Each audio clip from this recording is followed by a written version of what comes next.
Hello and welcome to a special edition of the Field of 68 podcast. My name is Rob Dauster. I'm the co-owner and the co-founder of the Field of 68, and I'm joined today by Troy Machir from BetRivers. He is here to help me talk through some of our favorite college basketball futures bets that you can find at betrivers.com and on the BetRivers iOS app. Troy, what's going on, man? It's good to see you. How you doing, bro? Yeah, I'm doing good, man. Excited. This is a really good time of year. Actually, some would say one of the best times of year.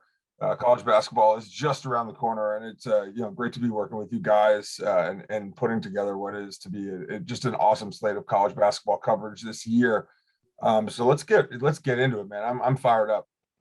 All right, I figure we'll save the national title futures until the end. I think we're going to break down each conference league by league at the start, especially the Big Six conferences to start. And I think the most interesting one is probably the Big Ten. That is, I would say, the most competitive conference. I don't know if I'd call it the best one, but it's definitely the most competitive at the top. But that doesn't really get reflected in the lines. Right now, we have Michigan as a plus 200 favorite. We have Purdue coming in at plus 300 with Ohio State at plus 600, Illinois at plus 700, and Michigan State and the Fighting Tom Izzo's at plus 900. Indiana, you can see all the way down there at plus 2,500. Troy, where do you find the value here? Are there any lines that you like? Well, it's tricky in the Big Ten because I think it is a stacked conference, at least in the top five, and you won't see that in very many other conferences this year, at least in my opinion, to start. And I do think that you will be able to get a lot of these teams at better numbers later in the season because of how competitive it is. But when I look at it right now, this is a crappy way to start, but I'm going with Michigan. I think they have the best player in the conference at Hunter Dickinson. I think he's one of the best players in the country. And yes, I am concerned about their shooting a little bit. But I just right now, I don't trust the other teams as much as I trust Michigan, at least right now. And sure, that number will change. But, if we're starting off with the Big Ten, I'm going to start it off playing a little bit safe and go with Michigan. Yeah, my only concern with Michigan is I think that the value has been bet out of the line. I'm not saying it's wrong that they are the favorite, but right now you got to be able to have them win this conference 33% of the time to be able to be profitable on that bet. And I just don't see that being a thing with how difficult and how tight this league is, especially like to me, there's really not all that much difference between Michigan and Purdue and Illinois. And Illinois all the way down at plus 700 to me is the one that doesn't really make sense. I know that Kofi Cockburn has been suspended for the first three games. That probably means you can get them at a better number if they lose one of these first three games. But look, Kofi's going to end up being an All-American, first team, second team, third team, whatever it ends up being. He's going to be an All-American. Andre Curbelo is going to be one of the breakout stars of college basketball this year. Combine that with the fact that they have shooters everywhere on the perimeter. Alfonso Plummer coming in from Utah. You got Trent Frazier coming back. You got DeMonte Williams coming back. Jacob Granderson, Austin Hutcherson.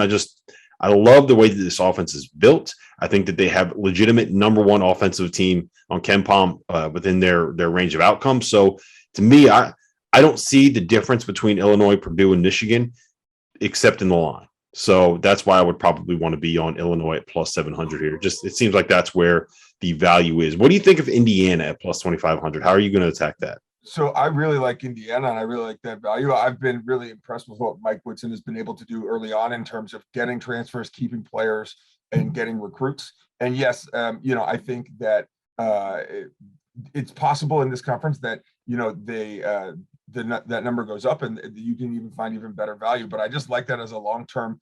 And one thing you have to remember about futures is you're not holding out until they win the conference championship, or if in an NCAA championship futures, the whole thing is a lot of cashing out. That is a big part of the game here.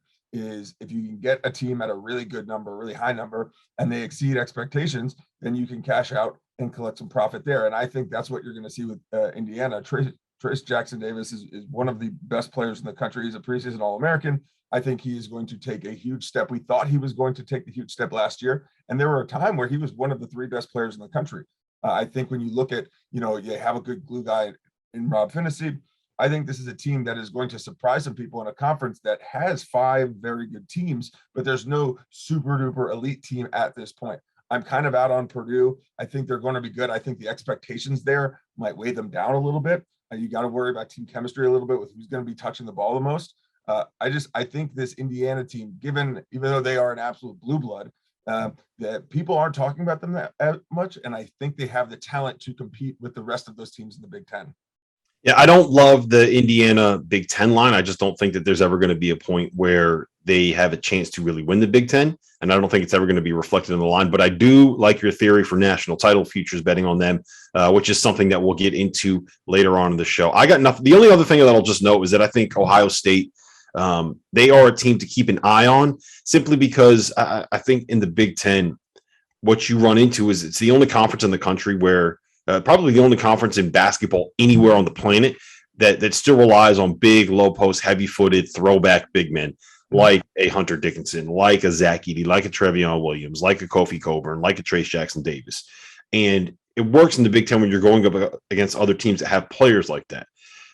It doesn't always work when you go up against teams that are going to be playing a little bit more of a modern style, which is kind of what, we saw Illinois run into last year with Loyola Chicago. So I think Ohio State can match up better with teams across the country because of the way that Kyle Young plays, because of the way that EJ Liddell plays, and because of the way that Chris Holtman coaches them up. So I think that Ohio State is an interesting team when we get to tournament time to keep an eye on, but I don't think that they are necessarily among the top three in the Big Ten for that Big Ten title race. All right, let's move over to the Big East, where Villanova is the heaviest favorite of all of the major college basketball conferences. I don't necessarily think that's wrong, but with the line at minus 155, it means you have to bet $155 to win $100 on them winning the national title. I just don't see the value there. Troy, is there any way that you would put money on Villanova at this point to win the Big East title? And if not them, who?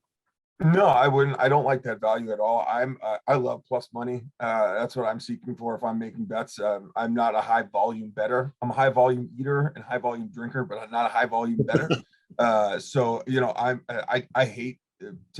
would hate to put money on Villanova, even though I do believe they're probably the best team in the conference and they probably are the most consistent team. And in the Big East, that's what you need to be, because it's going to be rock fights and fist fights, and it's going to be a slugfest. The team I like is Xavier at what are they, plus 800. I think Zach Fremantle is one of the best players in the Big East. They have Paul Scruggs returning. He is a freakishly talented player. I think you're looking right there at those two players, two of the most talented players in the Big East. And I don't think that the depth of the conference is as good as it was last year or the year before. I think this is a 1 or 2.5 team league. So if I'm not taking Villanova because I don't like the value, and yes, there's UConn in there, you want to wait and see on them. I like where the money is on Xavier. Certainly, they may the value may go up a little bit depending on how healthy Zach Fremantle is. But for me, that is kind of a long shot play when the general consensus is it's Villanova. Villanova has more. They have the second most conference specific futures bets than other than Michigan. So it's Michigan and Villanova in terms of the most popular teams to win their respective conferences. I liked Michigan because they were at least plus money. This is why I don't like Villanova, because it's minus 155, minus 177. Yeah, I don't think I can get behind Villanova. I think you can say at the same time it'd be correct that they are rightly the overwhelming favorite in the, and they are also overrated at the number that they are currently priced at. So it's a complete stay away from me, both for the Big East title and for the national title. I do like Xavier. The way that I would attack this is I'm going to wait and see what happens at the start of the season and get a definitive word on Zach Fremantle, because if he comes back healthy in mid-December, you might be able to get them at like plus 1,200, plus 1,500, depending on how the first month of the season goes. If he's a little bit banged up, he's got a foot issue. I think it's a foot issue. Yeah. The one I like here is Seton Hall at plus 1,500. And I think I like it a little bit more kind of in terms of like a national title feature that you can cash out, but that team is long. That team is super athletic. They kind of have that identity of what a Kevin Willard basketball team is going to end up being. Kadari Richmond, I do think, is going to end up being very, very good. I saw Kevin Willard at Big East Media Day, and he was raving about the kid and saying he's, really improved his jump shot, hitting jumpers off the dribble. He's making every play and every read that you need to make in ball screens. So I think that Seton Hall ceiling is probably like as a top 10 defense in college basketball. Combine that with a guy that could end up being a lottery pick at the point guard spot. That's a team that you want to kind of take a couple of swings on. I also would be remiss if I didn't mention UConn.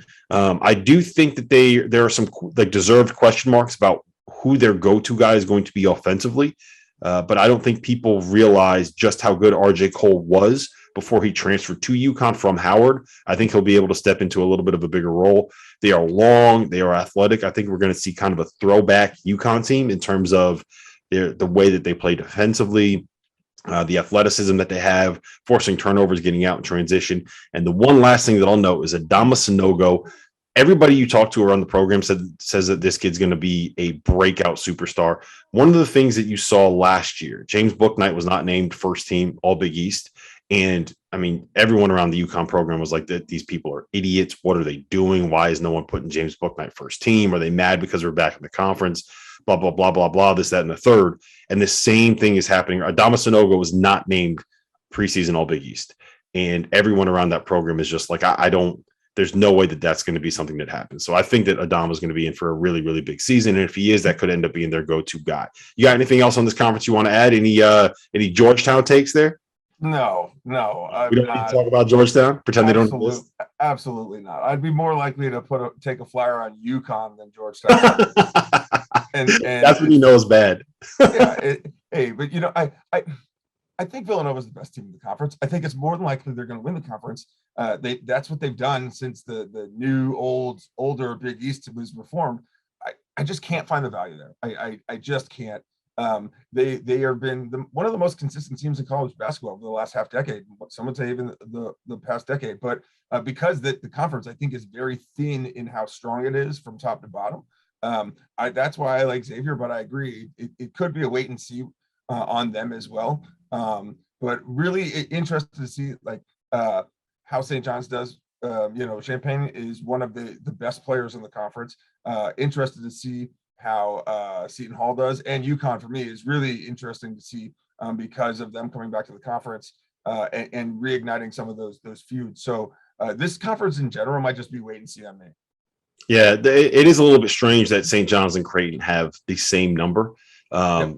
But that to me says more stay away from Creighton than it says fire all cannons on St. I need to see St. John's do it to be able to fully buy. I think they're going to be good. I think they're a tournament team, but I need to see them be good enough to win a Big East title before I invest any money on that. All right, let's move to the Big 12 next, because I do think the Big 12 is really interesting at the top. We have Kansas, who is the favorite at plus 125. Texas is the second favorite at plus 155. And then you have a big jump to West Virginia and Baylor, the reigning national champions, at plus 750. Is there anything that you like in the Big 12, Troy? So I like Kansas, and I think Baylor has a really, really good shot at doing it. I really like their roster, but I don't think the Baylor team is as good as they were last year. And that was the team that really, pushed Kansas off their streak, and Kansas not being the most dominant Big 12 team of what seems like the last 2 decades. So I'm staying with Kansas.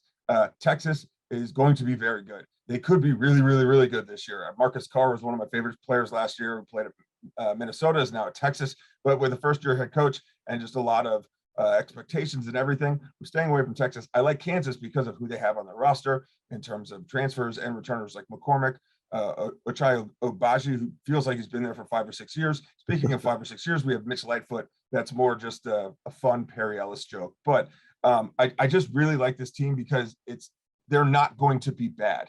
I know I just spoke about how I didn't love Villanova's value. Well, Kansas is just above the plus money line at 125, and we know that they're going to be solid to very good, and they're not going they're not finishing outside the top 2. So that seems to me, if I can get them plus money, that's great. And again, the players, Remy Martin, David McCormick, Agbaji, Jalen Coleman lands. I think this team is going to be very, very good. I don't know if they're a national championship contender, but I think they're going to be the most consistent team in the Big 12. And I don't know if I trust any of the other teams yet to compete with a consistent, dominant power like Kansas. Yeah, I can't get behind that number when I think Texas is as good as Texas could end up being. It just feels like that league is too kind of clustered at the top to only get plus 125 on. And to your point, Ochai Agbaji, did you know he actually stayed with Sharon Collins on his official visit to Kansas back in 2010? Yeah, he's been there for a while. So, but yeah, I can't get behind Kansas at that number. I think they should be the favorite. I do think that they are probably ranked a little bit too high in terms of what they should be. Texas, I don't love it. Again, it's the number to me that just does not seem like something that makes sense. Baylor is the one that's interesting to me. They got James Akinjo coming in.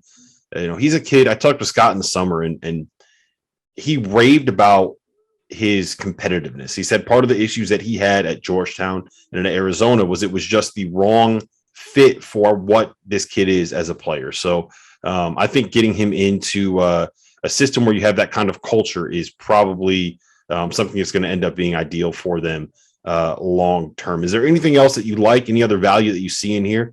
I really like Baylor at plus 750. I think they can win it. Oklahoma State, one thing I'll just add, plus 1600.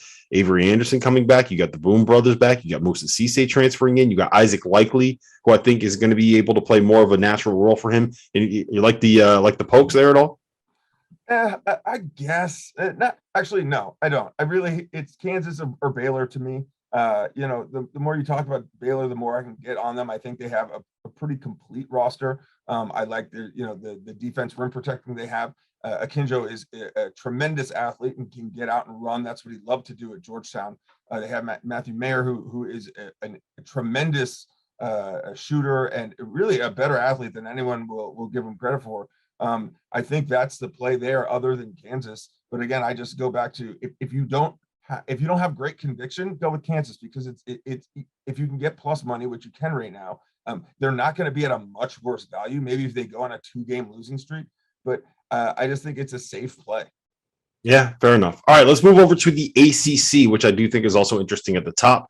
Duke, who has not won. How about this? This is one of my favorite facts in college basketball this year. Duke has not won an ACC regular season title since John Shire was a senior point guard and they won the national title in 2010. That's how long it has been. They are the favorites right now at plus 250 to win the ACC regular season. We have North Carolina at plus 420, Virginia at plus 500, Florida State plus 575, Virginia Tech plus 900, and then Louisville and Syracuse at plus 1,200 each. Do you see any value there, Troy? I hate this conference. This year, I absolutely hate this conference. I think it is a 2-team conference at Duke and North Carolina. I think not a single other team will really push them. I don't think they have the talent. I don't think the Louisvilles have the talent this year. I don't think the Virginias have the talent. I think Florida State is an interesting pick. If I had to pick one that's not Duke or UNC, it's Syracuse. And there's probably more value in an NCAA championship futures, because if they're in the tournament, it doesn't matter what number they are. Teams will just throw up when they see a zone, which makes no sense because it's not hard to beat a zone. But no team knows how to do it. I think Syracuse would be the only long shot in this conference. For me, it's North Carolina. I really like what Duke has, and the more you talk about Duke, the more I'll get on Duke. But I think Armando Bacot could be one of the best players in the conference. I think Leaky Black is going to make a big step up, and I think he needs to. They have good guards and even though the Roy Williams is no longer there, they have Hubert Davis, and he's going to want to do a lot of similar things. They're going to be able to run, and it's really, I don't think the competition is going to be there from any other team not named Duke, and they're only going to have to play him twice. Yeah, I think Duke is, if you love Kansas at plus 125 in the Big 12, I think that you have to be all over Duke at plus 250 in the ACC. Well, I'm not. I'm on North Carolina. Yeah, well, I mean, North Carolina, I like the value for both of those. It's weird, I feel like those two are much further ahead of the rest of the conference than Kansas and Texas are in the Big 12. So I don't the numbers there just don't make sense to me. So I'm going to be on Duke plus 250 here, and I don't think you'd be wrong to be on North Carolina plus 420. What I will say about Duke is this: they're going to have the best player in college basketball, I think, in Paolo Banchero. He is a monster. He's 6'10". He's 260 pounds. He has a 40-plus inch vertical. He can handle the ball. They run him in ball screens. They're going to pair him with Mark Williams up front. They're going to. I don't know how you stop this Duke front line. I think that Wendell Moore is going to be back as a veteran presence, and I think he's going to have quite a bit of value on a wing trio with AJ Griffin and Trevor Keels, who are going to be as athletic and as good defensively as we've seen out of any Duke team in the last probably decade. I think Jeremy Roach is a sophomore at the point. One, he's going to have all of the kind of freshman jitters out of his system coming back for another season. And two, he's going to have a lot of pressure taken off of him because of the playmaking ability that Paolo has. And I also just think this is the year where Duke is going to try to make a point, right? They haven't won the ACC regular season title since 2010. And this is Coach K's last season. So I fully buy into them being able to kind of figure this thing out. I'm going to talk more about North Carolina when we get to the national title feature section. The last thing that I will note is you're 100% correct in your take on Syracuse. Get them for a national title long shot future. Cash out when they get to the Sweet 16 after playing in the playing games in the NCAA tournament. You got anything else on this conference? No, I do not, except that I don't really want to see any of these teams play other than Duke and North Carolina. And usually, you can count on Virginia and Florida State and, in Louisville and Notre Dame in years. I think, like you mentioned, there's such a precipitous drop off after two that really I don't see any other team making a run worthy of buying early. All right, so let's move to the Pac-12 next, where UCLA is the favorite to win the league. They're at plus 150 odds. They have 21 of the 31 bets that have been made at BetRivers on terms of futures right now. Oregon is in second at plus 250. We have USC at plus 500, and we have Arizona sitting pretty at plus 700. I don't think we need to talk about Arizona State at plus 4,000. I don't think they're going to win. Please don't donate your money to BetRivers. They have enough of it right now. You don't need to lose that money on Arizona State. So, Troy, UCLA, are they the deserved favorite in this conference? Yeah, I think they're a deserved favorite in this conference, plus 150. And the thing I have my concerns with is not so much UCLA, the players on their team, but UCLA, the front runner in the conference and the Pac-12 conference that has been topsy-turvy and all over the map, where teams cannot seem to hold on to the reins. It's the same in football. Where it seems like the team that everyone wants to say, hey, just go undefeated and you'll be considered one of the elite teams in the country. And they always seem to have slip-ups, whether it's against the Montana in non-conference play or one of the UC schools. I think UCLA is really good. Johnny Juzang and Jaime Jaquez are one of the best duos in the country. I really like Mick Cronin. I think he is going to make his team and every team his team plays against earn every single point. It's not flashy, but that's really how they made their run, is that they fought for 40 minutes at every single game. My concern is just the expectations of being the top team in that conference, where no top team in that conference has been very consistent in conference play. If I had to go someplace else, it's Oregon, because of the inverse of that, which is Oregon is kind of like the Pac-12 Syracuse. It doesn't matter what their seed is in the NCAA tournament, they always seem for the last half decade to go really far. I like the transfers they have. I like the returners. I think Quincy Gurr is going to become one of the best players in the Pac-12. I think they have a really good rim protector in Faladante. I like Oregon. I think I'm going with UCLA just because I think they have the most talent, and I think that gritty style of play will push them along, even though I like Oregon's number more than I like UCLA's number.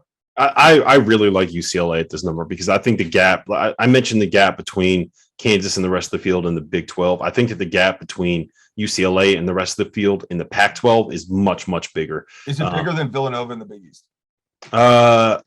No, simply because I think that there are other top 20 teams in the Pac-12. I'm not 100% sure there are other top 20 teams in the Big East at this point. But what I will say about UCLA is this. Their issue last year throughout most of the season was defense.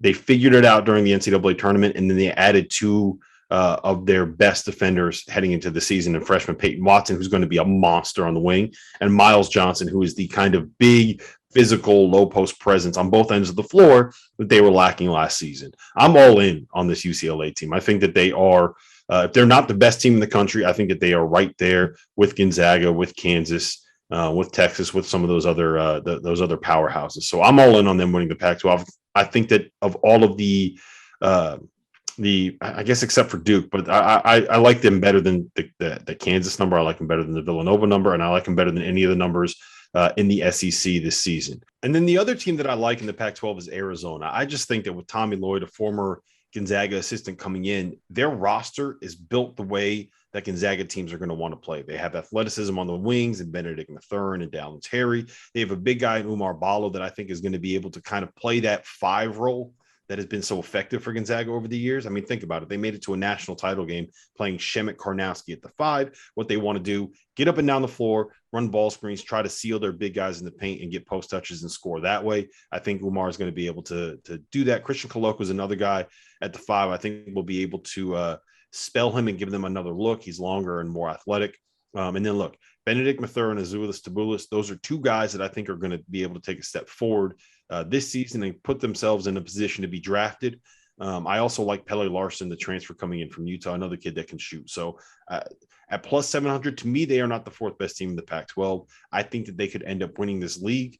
I don't think it's crazy to say that they are kind of in that same range as a Baylor, who is plus 750 in the Big 12, or an Illinois, who is plus 700 in the Big 10. I kind of look at them in that same light. So I do like Arizona, the future value there. And I think they are another one. We're going to talk about national titles as soon as we finish the SEC, but they're another one where I do think you can get them at a certain number right now on their national title future, where you can cash it out and make a little bit of profit later on. All right, Troy, the SEC. I know you don't like the SEC. We have Kentucky as the favorite at plus 225. We have Alabama coming in at plus 255. Arkansas at plus 425. We have Auburn at plus 650. Tennessee at plus 1200. And I don't think you really need to pay attention to anyone else in terms of winning the SEC title. Who do you like there? So I like the SEC in general. I don't like the SEC basketball conference this season. And I think that's important. I think that Alabama, sure, will be good. I don't know if they'll be as good as last year. Arkansas will be good. I don't think they'll be as good as last year. Tennessee won't be as good as they were last year. Auburn, I don't think will be as good as they were last year. I like Kentucky. This may not be their flashiest team, nor if it has the highest level of talent at the top, but I like the depth of it. And I think if you look at some of the more successful Kentucky teams, it was Kentucky teams that had a little bit of experience, and that's what they have. They still have some transfers. They still have some upperclassmen, Davion Mitz, Kellen Grady, Oscar Tshiebwe coming in, who is one of the best rim protectors in the country. I think they have good guard play. The issue will be trying to play all these guys. That was John Calipari's issue last year. He took a lot of heat for playing, like 24 different rosters. He was doing hockey line changes. But like the ACC, to me, I don't see any value in any teams other than Kentucky, because I think they are head and shoulders above the rest. I don't know if they're the best team. Like, I think there are other teams in other conferences that are better compared to the rest of their conference, but Kentucky, I don't see a level of talent on any other team compared to Kentucky. And I think that this is a prime opportunity for them to step back up into the legit spotlight. They're always going to be top 10, but I think we're looking at a team that could potentially be one of the 5 best teams in the country, due in large part to the fact that I don't know if there are 5 elite teams in the country. But again, even though they are, the favorite and it's plus 225, I like that better than Kansas at 125 or 150. So for me, it's Kentucky. Yeah, I think Kentucky is the one that you want to be on. The way that I like to look at it is this. There are pretty significant question marks about every other one of the teams in the top 5 in this league. Alabama last year was a top 5 defense on KenPom. They lose Herb Jones, who was maybe the best defender in college basketball, at least one of the best 2 or 3 defenders in college basketball last season. And they lose John Petty, who was a great on-ball defender and allowed Herb Jones. You could put John Petty on whoever was the other team's best player, and then let Herb Jones kind of play free safety, protect the rim, pick off some passes. So they were really, really good defensively last season. I don't see it this year. Arkansas, so many new pieces, so many transfers coming in. It's going to take a while for them to figure it out. And Muss always figures it out, and they're going to put together a run at the end of the season. And I do think that there's going to be a point in the year where there's value on that line and value on that team. But for right now, it's not something that I would want to invest in at this point of the year. Not coming off of an exhibition game where they had to erase a 16-point second half lead against a Division II program. Auburn, I would make the argument that their best player this season is probably going to end up being Allen Flanigan. He has a partially torn Achilles, and they don't think that he's going to be back until late December. And I don't think he's going to end up being healthy and fully in shape until January at some point. So I love Jabari Smith. I think Walker Kessler is going to be really good. And I love the transfer guards that Auburn has coming in, but I can't buy into them winning the SEC if they don't have a fully healthy Allen Flanigan. And then Tennessee, look, Kennedy Chandler is the guy they needed last season.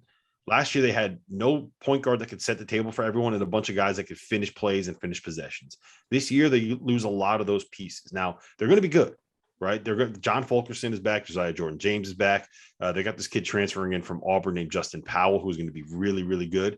And look, Kennedy Chandler is going to set the table for everybody. I just don't trust that team to be able at this point to go out and win. It's very hard to win at that level when you're riding everything on a 5'11" freshman point guard, which brings me to Kentucky. And to your point, the biggest concern with the Wildcats this year is going to be whether or not Coach Cal can keep all of the pieces that he has happy, because they can give you 17 different looks, right? They have 5 guards that are going to be deserving of starting minutes.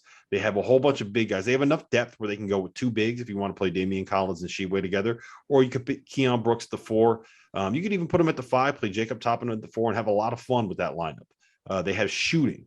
I think Ty Washington is going to end up being a star this year. So Kentucky is the one place where I would look to for an SEC title future in this conference. Plus 225, I think, is probably pretty good value. I don't think you're going to get better than that this season. And I do think that it's going to end up being whoever wins or whoever loses that Champions Classic matchup between Kentucky and Duke next Tuesday. It's going to be something where I think you see the line change for either of these teams. And I probably would want to get on whoever loses that game, because I think you're going to get a better number.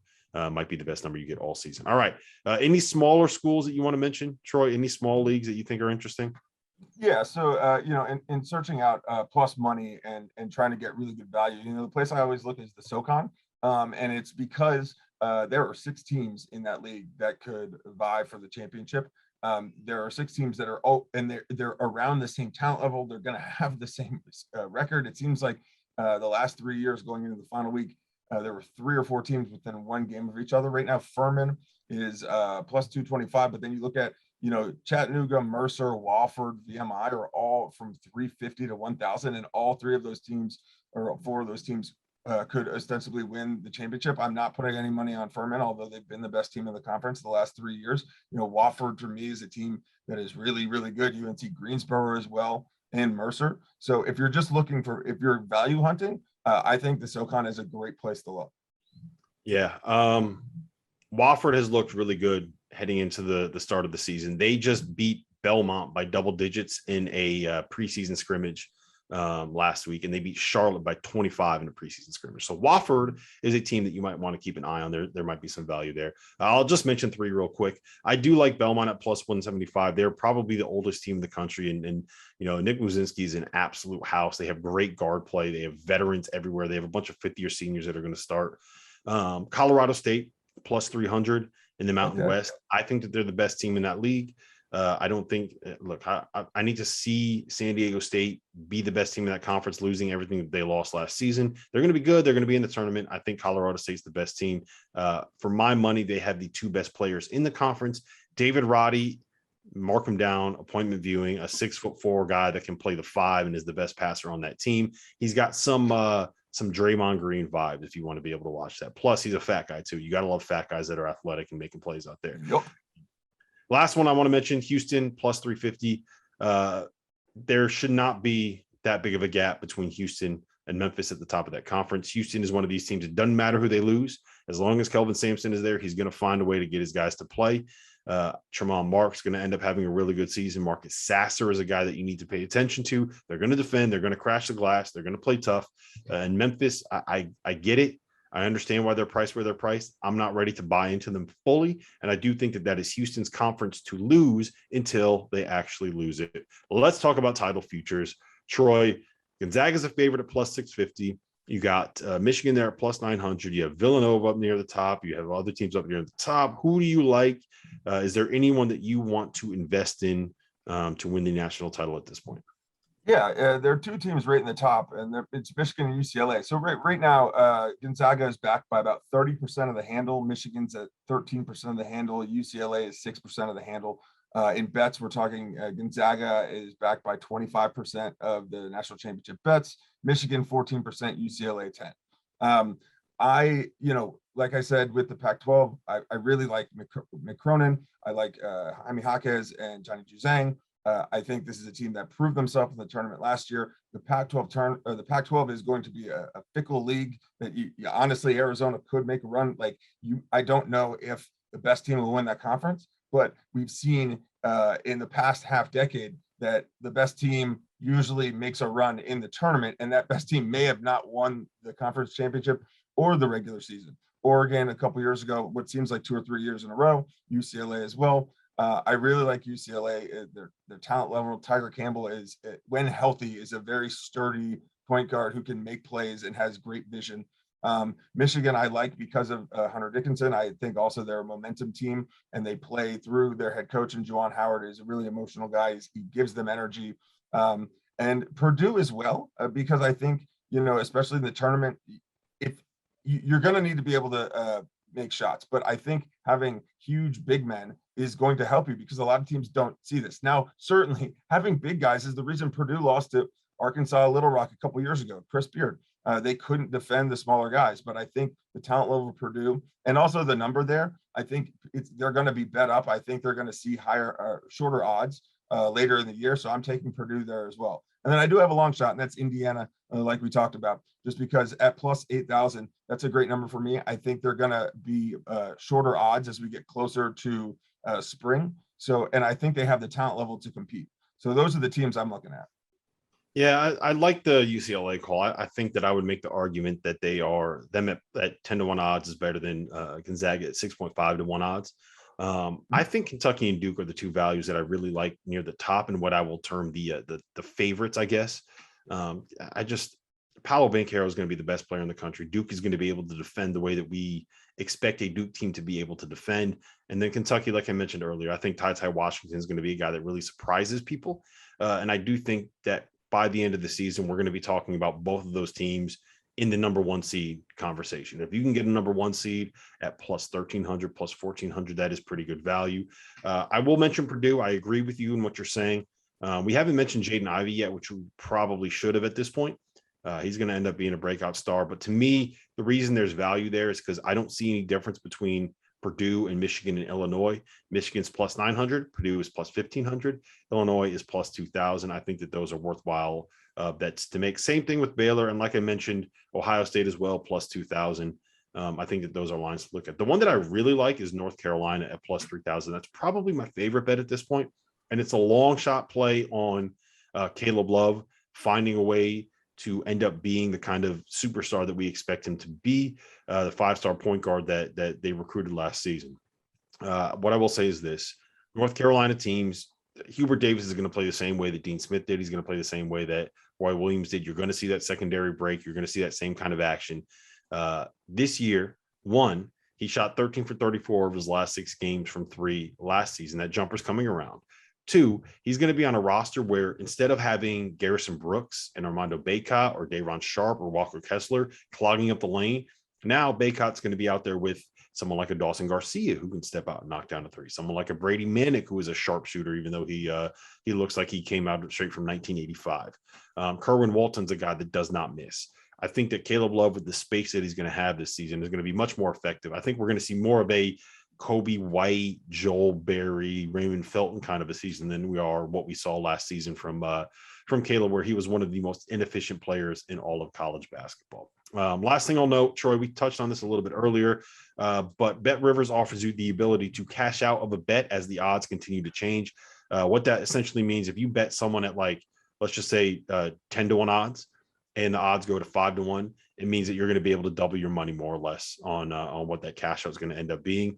So the ones that I think are worth looking at that price, Oregon plus 3,500 and Houston plus 3,500. I think both of those numbers are going to get significantly better as the season goes along. And then we touched on all of these other teams: Syracuse plus 5,000, Arizona plus 5,000, UConn plus 6,000, Seton Hall plus 6,000. I think all of those numbers are going to get much better as the season goes along. So if you can kind of lock them in now, then it's something that I think will make a lot of sense for you, and you'll be able to turn a little bit of profit. I don't think you want to ride those ones out, because I don't think those teams are going to win the national title. But if you can cash out at profit, that's where you make your money, man. You got to find small edges, and those, to me, are where you can find the edges in college basketball this season. And I think on 3 of those teams that you mentioned, Houston, Oregon, and Syracuse, they all have an identity that works in March. And that is they are consistent programs now, where, like you mentioned with Kelvin Sampson, it doesn't matter who's there. They replace and they keep going. Syracuse is that way through and through. And we're seeing that with Oregon as well, where they make a Final Four run as a 10 seed or a 2 seed or an 8 seed or a 4 seed. I think you get sturdy coaching, you get great guard play, And then, you have some shooting and you have true, legit NBA caliber players. And I think when you look, at Oregon, I do think they do have some of those. But yeah, for long shots like that, those are all three very smart plays because of the program consistency over the last half decade. And that's something that the media talks a lot about in March. And sometimes it's overblown because Villanova stunk in the tournament and then rattled off 2 out of 3 national championships. But when looking this far ahead, I think those are 3 programs that are going to have talented players who can shoot and are veterans, and coaches that have done this time and time again. And other coaches have struggled to figure out how to beat them in pivotal moments. Well, listen, that's all we have here. We appreciate you guys coming and hanging out with us. Hopefully you're going to end up winning some of these bets because that'll make me feel good. And hopefully I'm going to end up winning some bets, Troy, because look, I got 2 kids, man. I got to start making some money here at some point. So I appreciate the time. Make sure you go to betrivers.com or download the BetRivers iOS app to be able to have access to all the odds that we just discussed. Troy, it's been a pleasure, man. Later, buddy.